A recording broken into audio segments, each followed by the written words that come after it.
Shorts Alright,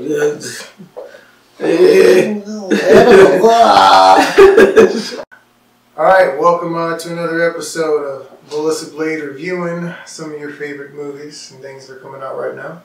I'm Benjamin Nathaniel Reddick II, Violence Conductor. I'm Edwin Kionis. Alright, so what did we go watch the other day, Edwin? We watched Transformers the last night, or Transformers 5. Yeah.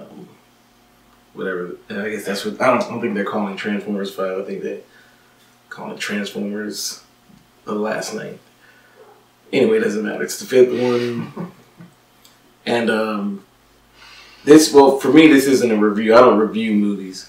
So no matter what I say, no matter what I think, go see the movie if you like it. If you like Transformers, go see it. Don't let anything I say or what he says not make you want to go see a movie, because we're not reviewers. I'm just giving my humble opinions on what I think about the movie. Yeah. So as far as the movie is concerned, I'm going to just go right off the bat and just go into it and say I like the movie. As a standalone movie, it's actually pretty good, and all of them are like that. As standalone movie by themselves, they're actually really, really good. As a whole franchise, it's not good. As a whole franchise, it's actually pretty bad, because none of the stories they don't make sense. They keep hitting the reset button on their story, and then they just keep weaving in things that happened in the past. Ric Flair! Are we start from the beginning of it? No, we can keep going. I ain't worried about that. We'll just cut it. We'll just edit it. Yeah, it might just be a jump cut. It's whatever. Just throw clips of the movie. Then. I'm not doing all that. You do that. That's work. It's up to you. No. Alright. Okay, where are we? I don't know where I was going with that. You said as a whole. Yeah, you were talking about the fact that as a franchise it was not good because the story keeps getting reset. Yeah. Okay. Yeah, and so if we're just gonna go like right into there, so like right off the bat, I'm gonna tell you what I like right off the bat. The special effects, as always in those movies, they're like the best special effects of all time. They're just really, really good. That's Industrial Light and Magic and all that, and I think Digital Domain does the rest of them. But either way, they got some of the best special effects. It's funny. They're all funny. And it's entertaining. Now, that doesn't mean quality. It just means it's entertaining. And like, that's, so that doesn't mean anything, because obviously, like, people don't care to just be entertained anymore. Obviously, otherwise this movie wouldn't have got a 15 on Rotten Tomatoes, and it hadn't even came out yet. But, so, like, if we're going to go there, did you like the movie? No, I enjoyed it. I mean, the movie is pretty much the same thing you're saying, is that it's transforming robots. I've said this before, I'm going to continue to say this. I didn't walk in there expecting to see Shakespeare.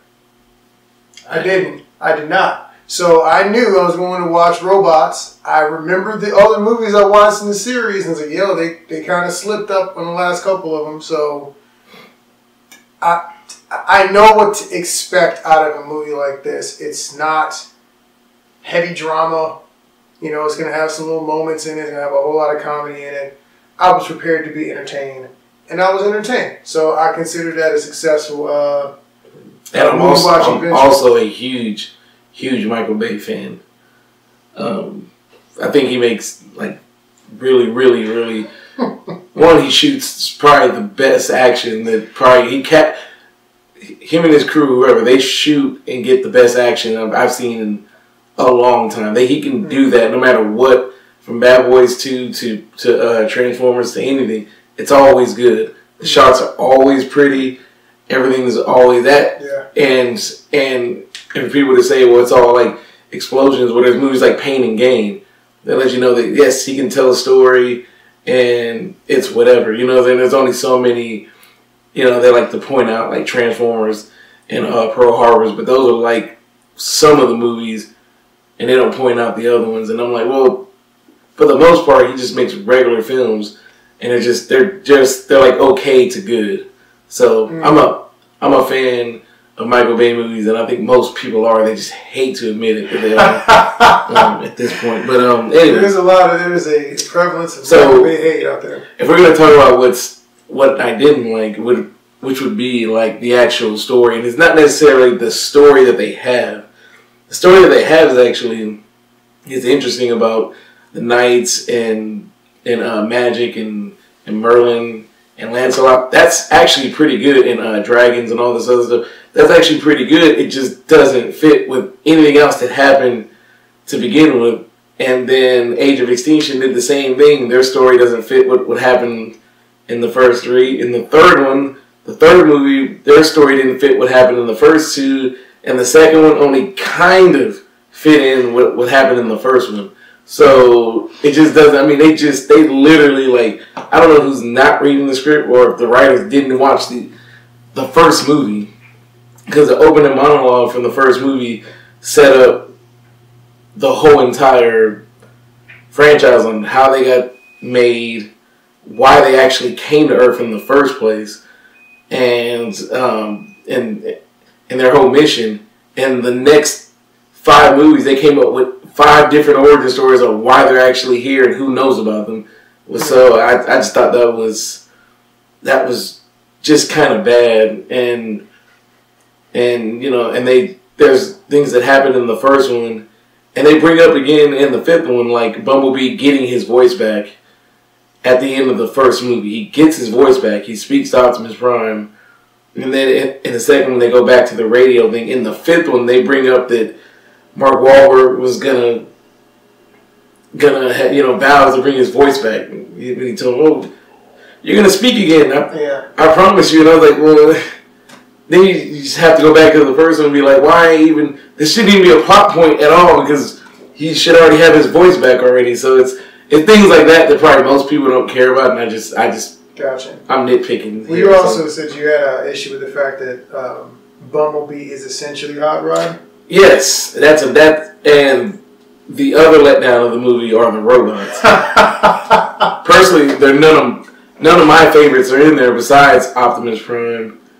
And they put Hot Rod in the movie, but that wasn't Hot Rod, and he had a French accent and all this. I was like, I've been waiting 5 movies for them to put Hot Rod in there, and most people are. He's like one of the fan favorites. He becomes the next Prime in the animated movie, so he's that character. People love him, and then you just made him French and not cool, and he didn't fight anything. So I don't really. Why is he in the movie? Just kind of doesn't really make any sense. He's almost as pointless as the twins in the second movie. It's just I don't understand why he's here if he's not gonna be. And I remember thinking, not that the Bumblebee character isn't exactly Hot Rod, but he has a lot of the characteristics of Hot Rod, and he looks like him.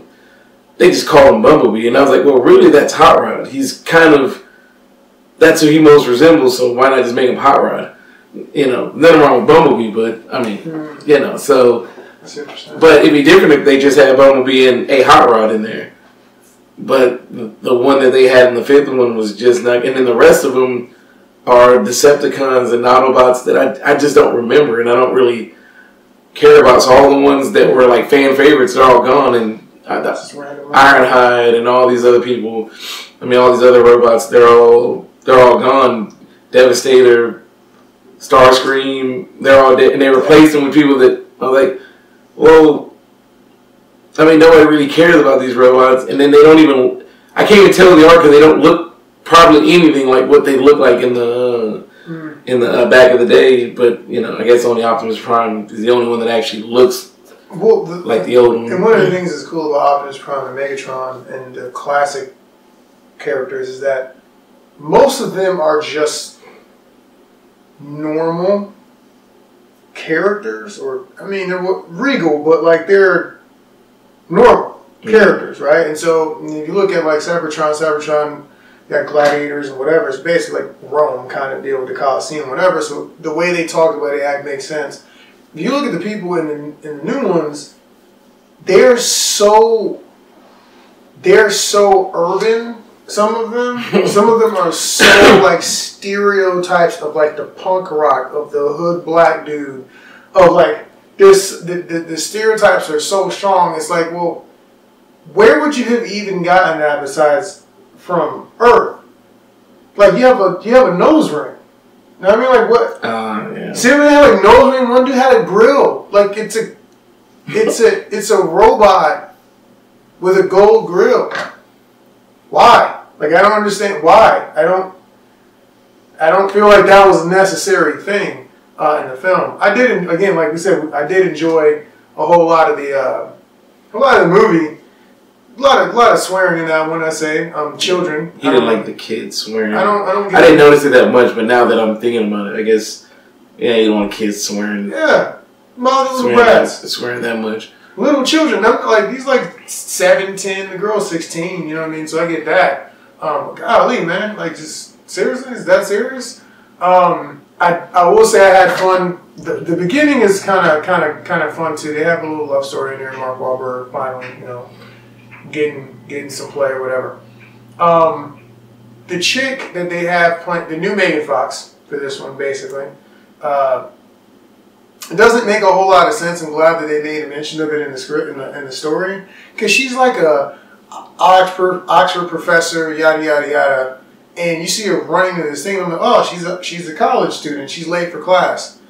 I mean, Money has on like a satin royal blue textured skirt type deal, cut real low, tough heels, and I'm like, okay, maybe she's just a student that's just showing it off, trying to get shows, as they say in the streets. No, she was a teacher. And then, like, in the movie, they have her playing this character that's not super interested in dudes, and she's more focused about her career and all this other stuff. I'm like, you don't look like that, though. You look like extra work is being put into people being able to see that you got a whole lot of action here. You're looking for a whole lot of traction when it comes to, dudes' eyes or whatever. So I'm kind of confused as to, like, to make because it wasn't necessary to make the character, like, put it all out there like they did with Megan Fox. But Megan Fox made sense because she was a young girl. She was a young teenage girl. This is a grown woman who they're saying isn't interested in having a dude. And she's supposed to be the nerdy whatever. But she's the vixen. So it's kind of like, oh, you're the nerd vixen. Regardless of all that, the banter between her and Mark Wahlberg is pretty funny. Yeah, I thought she did pretty good. They're funny as crap. I had a good time. with that. They were doing callbacks on the jokes and the comebacks, so that's always good. That's good writing. That part was good writing. I liked her a lot. And the crazy psychotic butler. When I think about it, they just copied another character. He's Dutch. Yeah.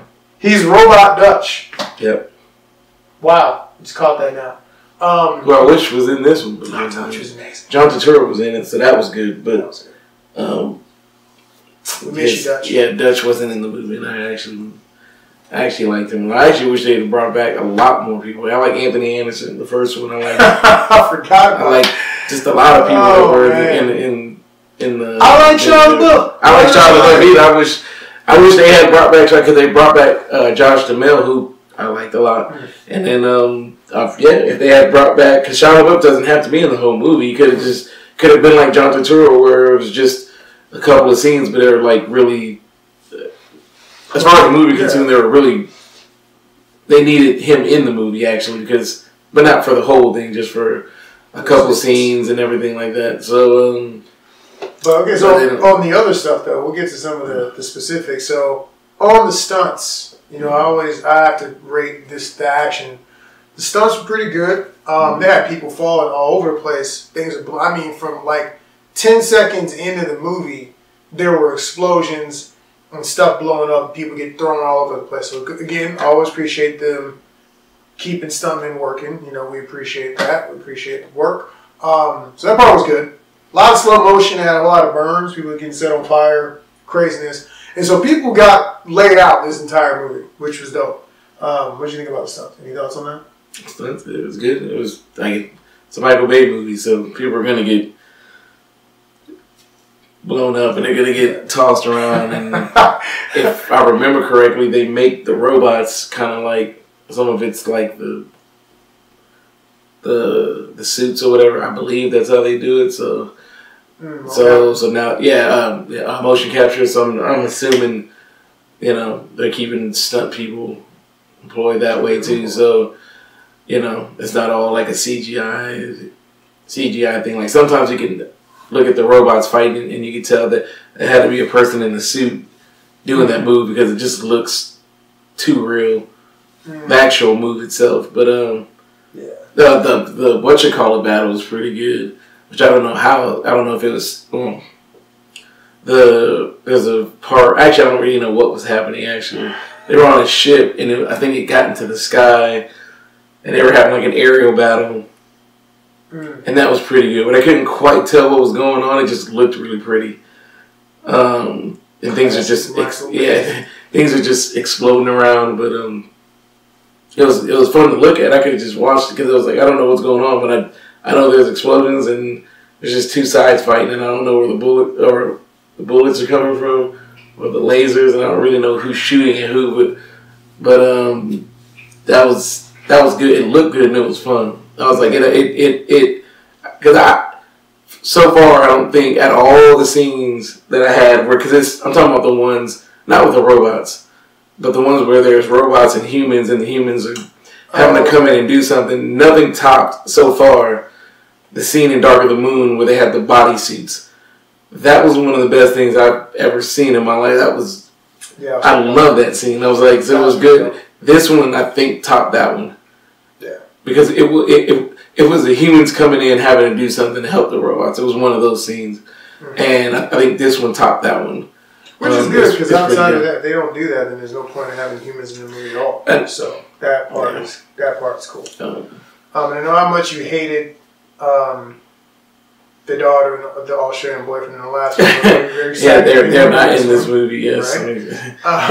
Not to say that I don't want them acting in other things. I do want them acting. He wants their careers. But they just don't need to be in, they didn't need to be in the fourth one, and it's so adamant because they just weren't even, well, the daughter was mentioned, but the boyfriend he's just like an afterthought. So he's like the twins. They just forgot about him and act like they don't exist anymore. So, whatever. That was good. The fighting, let's see. The fighting, these hands in this one. How do we feel about that?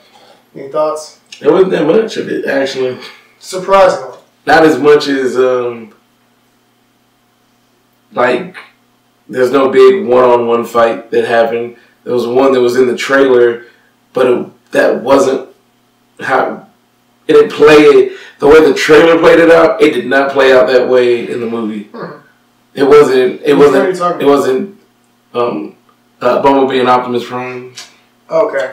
That didn't play out the way I thought it was going to. Yeah, I thought you killed him. And then this may be spoiling it, so you might want to cover up here. There is no Megatron and Optimus Prime fight, which Megatron is at full. He's not at full strength, but he's not weakened in this movie, and Optimus Prime is a little upgraded or whatever. But still, they didn't have an epic fight. Oh yeah, they had a little skirmish. They had a little skirmish, but nothing like that happened in the first one, and nothing like what happened in the Dark of the Moon, which is probably like the epic fight with Sentinel Prime.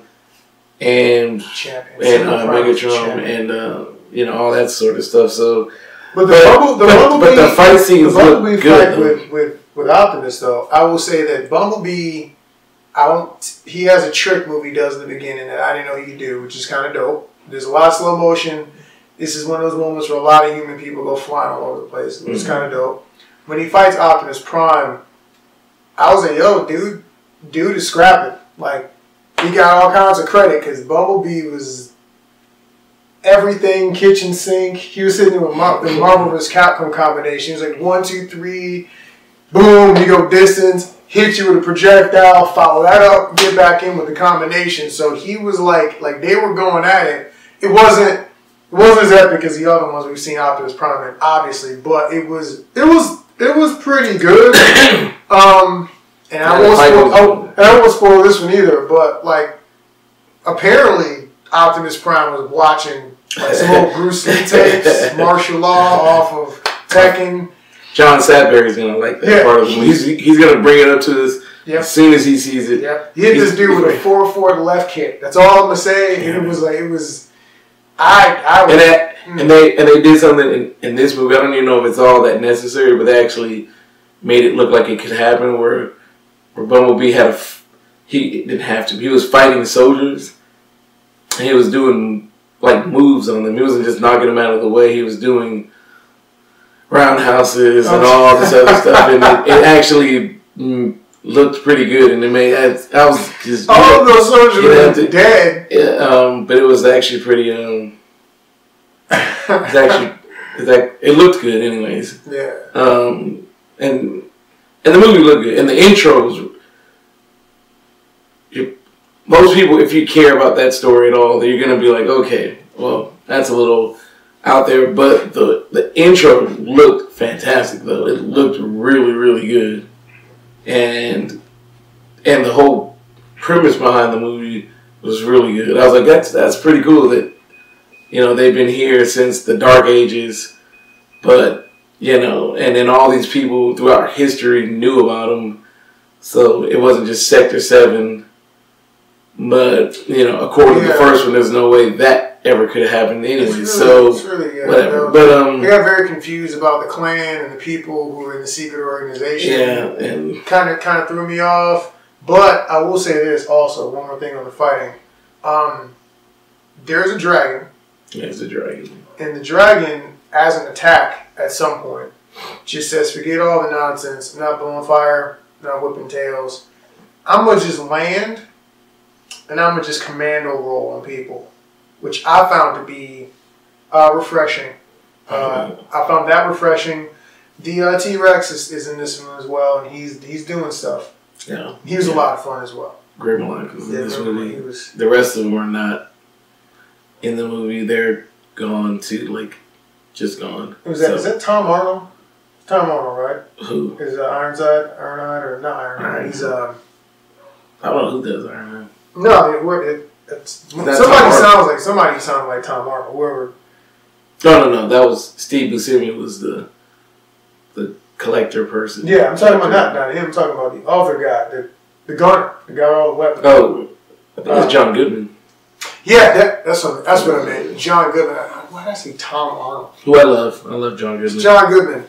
He was he had some lines. He was pretty funny, and his character was actually dope. He was putting in work, so I appreciate that.